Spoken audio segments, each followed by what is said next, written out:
Hey guys, how's it going? Today's video topic is Comptia A+ certification covering both Core 1 and 2. Do be warned that there's a section in the video where I will be venting about Comptia prep materials using strong language. The main content of the video will be presented before the vent. Feel free to use the chapter function to skip around the topics that interest you. So for the exam format, Core 1 has about 6 PBQs and 64 multiple choices in my experience. Core 2 was 5 PBQs and 69 multiple choices. Compared to Core 1, Core 2 material feel more directly applicable to the exam. It seems that about 80% of what you learn in Core 2 is used, while Core 1 covers about 60%, with finer details often hidden deep in the text, but they expect you to know for some reason. Core 1 introduces many concepts at once, while Core 2 introduces less but more complicated concepts at once. So I would say Core 1 is all about volume, while Core 2 is about understanding. So Core 2 isn't necessarily easier, but it's more relevant given the difficulty.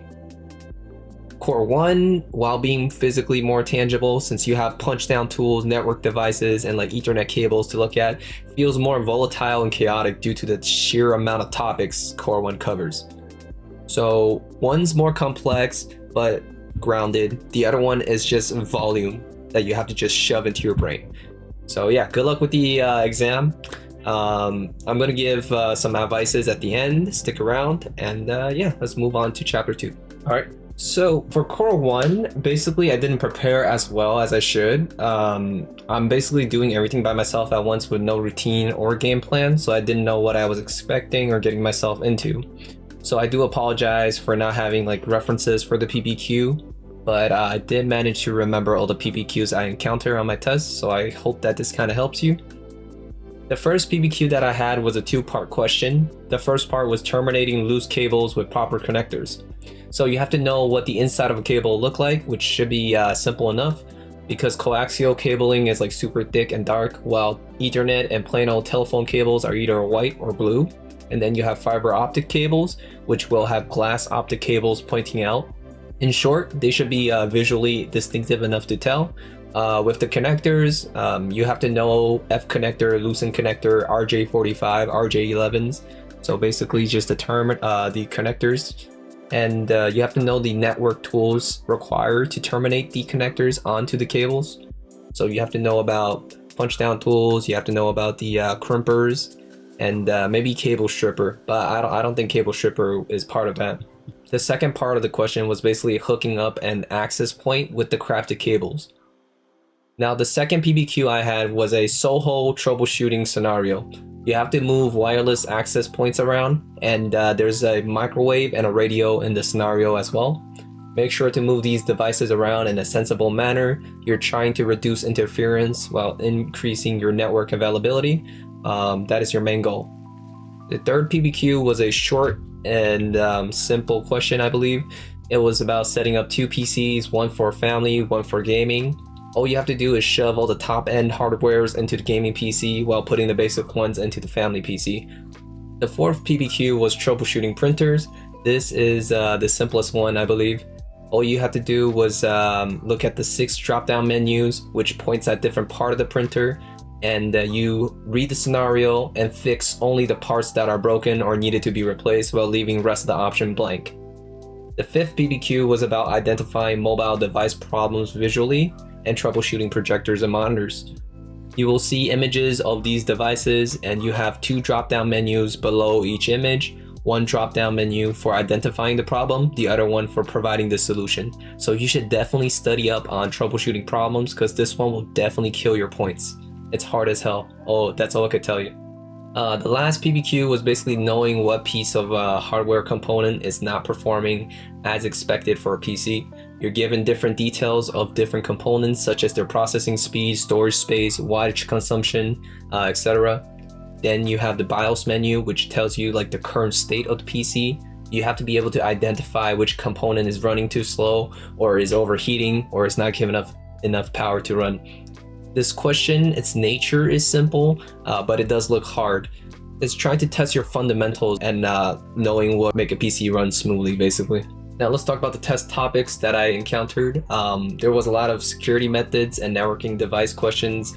They definitely talked about IPv4, IPv6, methods of authentication, APIPA, SOHO, SCADA, MDM, virtualization, cloud services, and traits of cloud services such as scalability, metered service, and whatnot. Uninterrupted power supply, RAID questions naturally, sandboxing. Surprisingly, no post-beep questions and no mobile device questions. And just a quick thing to add on about the troubleshooting mobile devices and whatnot. Make sure you kind of like look into keystoning, like what type of problem that is, because that did show up and I don't remember the textbook saying it. For Core 2, it was really grounded for me because I looked at some YouTube videos and all the PBQs shown on there appeared on my tests exactly the same way with some values and like, you know, structure changes obviously, but the layout and template is completely the same. So I'll definitely provide this person's YouTube video as a link in my description. Go check it out. I swear to God, it did help me a lot. 4 of my PBQs matched exactly how that person put it. So I'm kind of thinking this person might have worked for Comptia at some point, or he's like somehow a really good hacker. But either way, the 4 PBQs that did match were the following. The first PBQ was about flagging emails as phishing, spam, or legitimate. The second PBQ was an over-the-text tech support, troubleshooting a Wi-Fi problem on a phone. I believe this PBQ gives some level of context when you choose the wrong response, so definitely give that a look. If you think the response is out of place, refresh your question, pick the right answer that matches the response. If you don't know the right answer right away, you can extrapolate the correct option is what I'm trying to say. The third PBQ was over the text ticket system knowledge test. So you're configuring a router for a client, changing the default password, setting up SSID. The third one was basically you have 3, how do you say this? 3 outlets. One outlet plug into the wall socket, and then another outlet act as the surge protector, and you want to like plug the uninterrupted power supply into the surge protector. Jesus. And then you just hook up the different devices to it. The printer and scanner, they could go into the surge protector. They don't need the uninterrupted power supply. Devices that do go into uninterrupted power supply are the ones you need to interface with the computer, and ones that need to keep the network running for an extended period of time, or as long as it takes for the user to save their work. There was only one PBQ that was not covered by the YouTube video, and it was very challenging and overwhelming at first, but here's what I did for it. Well, let's go over the question first actually. You have to detect a malware infected device, and the PBQ will show you a network topology diagram. It's not as complex as it looks, but you'll feel overwhelmed because when you go through the list of services, when you click on the device, you'll be like, God damn, I don't know what the hell is all of this. Because again, the textbook doesn't cover any of this. All you have to do at that moment, right, is to create a chart. Right away, create a chart, list out all the services that's been like checked, like as started. And then just go through each device with your chart in hand. So if this device has this service turned on, put a check. If it doesn't, skip it, don't write anything down. If it has another service turned on, put a check. And then you just compare which devices have processes started, which didn't, and just make them all uniform. There was only one PC that was infected for my PBQ, and I basically stopped service and I quarantined that device. And make sure you address all of the problems, not just quarantining the device, because they're kind of sneaky with this PBQ. They want you to troubleshoot a audio problem along with finding which PC is infected. So hit all of your objectives, right? Solve the question completely, don't just think about quarantine. If that question isn't clear enough, leave a comment below and I'll just basically personally create the chart that I use for you, and you could like have a feel of what I'm talking about. The types of questions and topics that was covered by Core 2 from my memory was like a lot of command line questions for Linux and Windows, thankfully, so I didn't waste my time, you know, remembering command lines. Physically protected data versus encrypted / non-physically protected data. So you have to know how to stop a file or how to stop a data from being physically stolen and you know, stolen through software. There was a lot of vague questions that asked what to do next, what are the best solutions. I feel like they're hinting towards the 7 steps of like malware removal, but it didn't feel that way. So just get ready to be like looking at questions that basically ask you what's the next step. Regarding malware, being able to identify malware and know how to remove malware was like a pretty big thing too. There's OS related stuff, but no file system questions. So no NTFS, no FAT32s, no XFAT, no questions like that for me. There was 2 questions regarding Linux specifically. There was mobile devices. I had to know how to troubleshoot apps not loading. That almost got me killed. Like it was difficult. For some reason, I just kind of like spaced out and I forgot how to troubleshoot apps. For Apple, you gotta know Time Machine, Firewall, Vault, Jesus Christ, Mission Control, and Dock. Moving on to our next chapter, we'll be talking about how I approach my exam preparations. I basically dedicate like 1 hour after my school to study on my own. It's basically like a mini homework. I don't overkill it. Some days I do study 2 hours, but I definitely don't push for 3 because for me, I just start losing focus around the 2 hour mark. So that's like usually my limit. I try to like stay hydrated and get enough sleep. Like those are like very important things, not just for exam day, but throughout your learning process, right? I do study A+ material at my school. I would say about like 5 hours in the school, 1 hour, 2 hour at home. So basically you have 7 to 6 hours a day to study the material. If you're smart, you could probably finish this test, like Core 1 in like what, 2 weeks, a week? I've seen Reddit posts that say they finished the entire certification in a month, and I'm here like, Jesus Christ, dude. Because I needed 2 months. I thought I was a smart dude, but nah, these materials are hard to understand, bro. It took me 2 months. Make sure you have a notebook at hand. This is like quite obvious. You're not just gonna be sitting here and looking at videos and just thinking like, ah, yes, I understand this. No, you have to write things down, dude. Repeat them to yourself, create like ways of memorizing it in your head. Practice, practice, practice, right? All right, so for this chapter, I'll be talking about the type of resources I use to supplement my studies. I basically use Messar's A+ training videos. Professor Messar, he is a really experienced cybersecurity person. He has like various other experiences with networking and like just a lot of IT stuff. I did use Comptia's own material, but it suck ass, and I'll go over it in the venting chapters. But yeah, Messar's notes and practice exams helped me out. It basically reaffirmed what I know and supplemented me with knowledges that I didn't know. I use Exam Compass as like a way to know my material for Core 1. I didn't really use it for Core 2 because if you go through Core 2 Exam Compass stuff, they give you a lot of information that's not relevant to the test. I feel like it's like outdated. It's not meant for 1102. It's probably like for 1002 or something. So basically an outdated version of the test. What else did I use? I basically made my own Quizlets. I used a website called SutdyKit. But yeah, for this chapter, I don't have much to say. I'll be linking all the resources in the video description below. So this chapter will be dedicated to advices and kind of went over them with my schedules and whatnot. But basically, give yourself some time and space to look over materials, have a pen and paper ready at all times. Really just try to understand what you're being taught, not just be like, oh yeah, I know this, and brush it off, because you definitely do not know these stuff. Even if you get a question right, deep down, if you know you got it by luck, look over the questions. Like, look over why you got it right, what are the other options that you didn't know or weren't sure of. Just fill in your blind spots as much as possible, because this exam just is sneaky as shit, is how I would put it.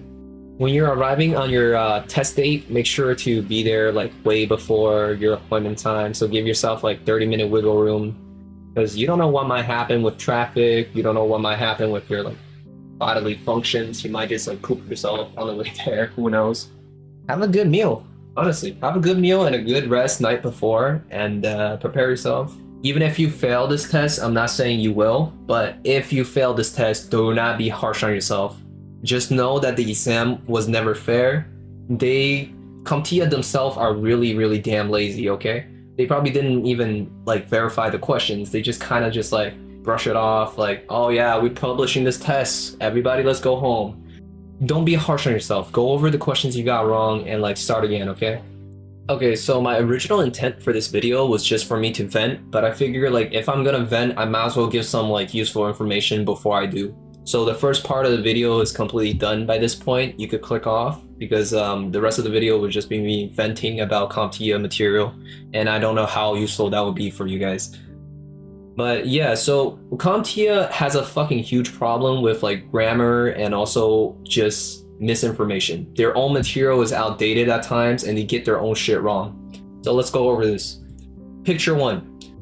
So the question is asking what type of notification there are. When you see the explanation, it actually is asking for malicious type of notification. Which one of these could be malicious? So the problem I have with this question is that like it's insinuating the engineer just started or the technician just started their removal process, and it's asking for which of the steps should they take to start removing it, and we just getting started. Well, these are fucking like the 4th or 3rd or 5th steps, bro. Like, dude, I don't know. This one is annoying. The problem with this question for me is that I feel like there should have been like the word legitimate inside of the question itself.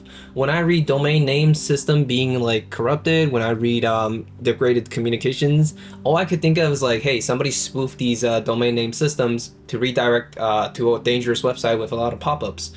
If I saw a legitimate website, then I will not think about spoof websites, right? And then you will start thinking about, oh, maybe it's internet connectivity, maybe it's this or that. You will not be thinking about corrupted certificates or whatever. It just doesn't make sense. So beginning with question 4 and onwards, I'll probably hide the explanation. The reasoning being that as I'm going through this, I feel like seeing the explanation first make the question more understandable. I want you guys to get what I feel when I see the question firsthand without seeing the explanation, which is just pure confusion. In this case, the choice website should be set for immediate notification makes no sense, because like what is this notification for? The question never mentioned a website. So I didn't even know who's being notified, what's being notified, how this thing is happening. It basically talked about a data leak, right? Which could be from stolen devices, phishing emails, or malware. Nowhere in the question did it even say website. So this question only makes, or this answer only makes sense when you see the explanation. So it's like, what the fuck? For question 5, there's like nothing wrong with the question itself, rather it's just like the answers. As we go through the video, you'll kind of realize how cookie cutter the answers are compared to the questions. It's giving the like draw the line, connect two similar points or topics, you know, that kind of vibe. And it makes it feel like the questions are made around the answers, not the other way around. I guess a better way to put it is like you have like these set shapes, which is representative of the answers, and you're trying to fit them into like different sockets, and sockets being like, you know, the question itself, the templates. So how are you gonna do that? How are you gonna fit a circle into a square? It's off key. Incorrect sentences for number 6. Literally a grammar error here. Like, what the fuck? What am I looking at? Question 7. Lazy as fuck. Look at the like choices. What the hell? If I tell you like, oh yeah, choice A is network cabling tools, and then B is cookies, C is water, D is fire, like what the fuck? Of course you would just choose A, like the hell? Question 8, both attacks flood access points with many packets. Like what the fuck? Like DOS and DDoS, the only difference is just the number of PC being used. One uses a botnet, the other one is just one PC. Both of them flood the service with packets. That's the main point of fucking DOS attacks. What the fuck? For number 9, the keyword is waste management. In a similar but better phrased question, it will ask what needs to be brought to a vendor instead of a waste treatment facility. Overall, toner, fucking batteries, these things are all dangerous and carcinogenic, so I don't know what the fuck they're trying to get at. Number 10, technically all these options should be correct since the textbook itself says to avoid jargon. It's only wrong because Comptia doesn't allow like all 4 correct choices. Number 11, so basically we'll tell you the right answers, but we won't tell you why. You'll see that as like a common fucking trend with Comptia Cert Master. They don't give you the explanation you wanted, they just give you a fucking definition, which is sometimes helpful, most of the time not. Like come on man, I just want to know more about the topic, but Comptia is like dodging responsibility like my fucking dad, even though we have to pay them like $200 for a goddamn test. Now, number 12, the correct answer is actually A. So if you answer 0 day, then you and me are wrong together. The reasoning being that EOL systems are so like mission critical and also vulnerable and legacy that once they get attacked, they don't come back. unlike zero-day attacks, which I guess they assume it's attacking a modern-day system and you could recover from that like Jesus or some shit. Number 13. So this one is just me like reflecting upon this question. I'm kind of shocked that they allow you to hang up on an abusive and unreasonable client. That's a big dub.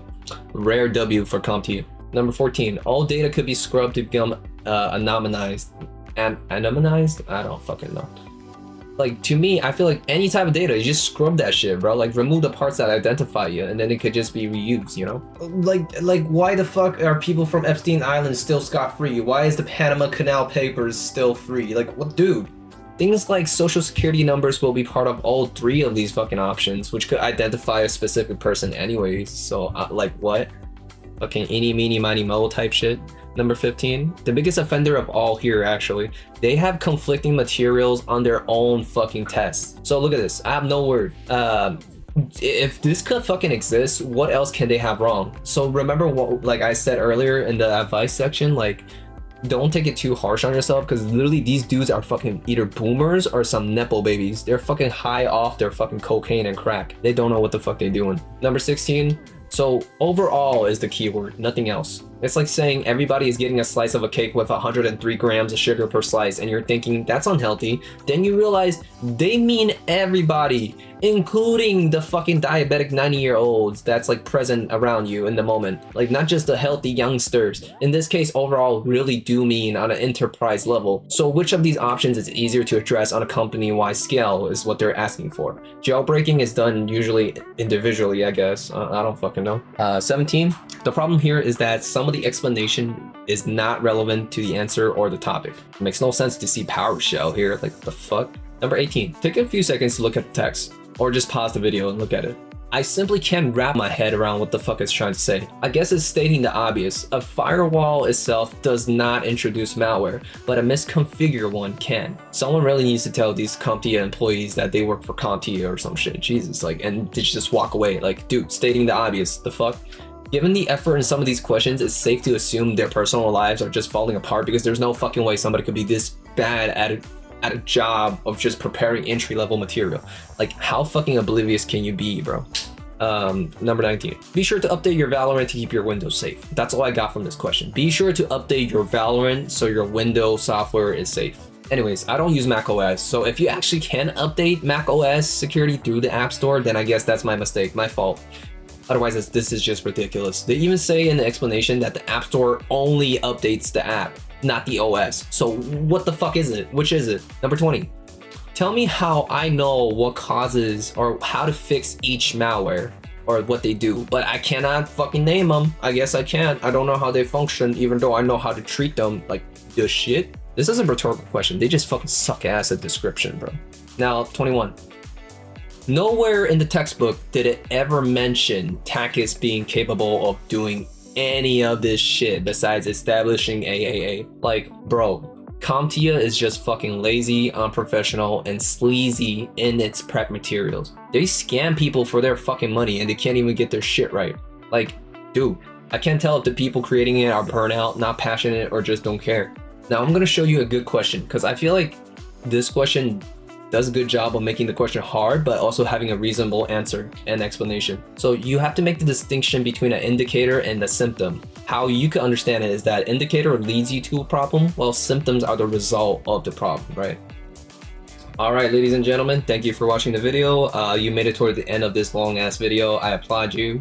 See you guys next time. And yeah, get certified, y'all. And if you didn't pass, fucking let's go again, bro. Holy shit. Also, I might work on Network Plus. Who knows?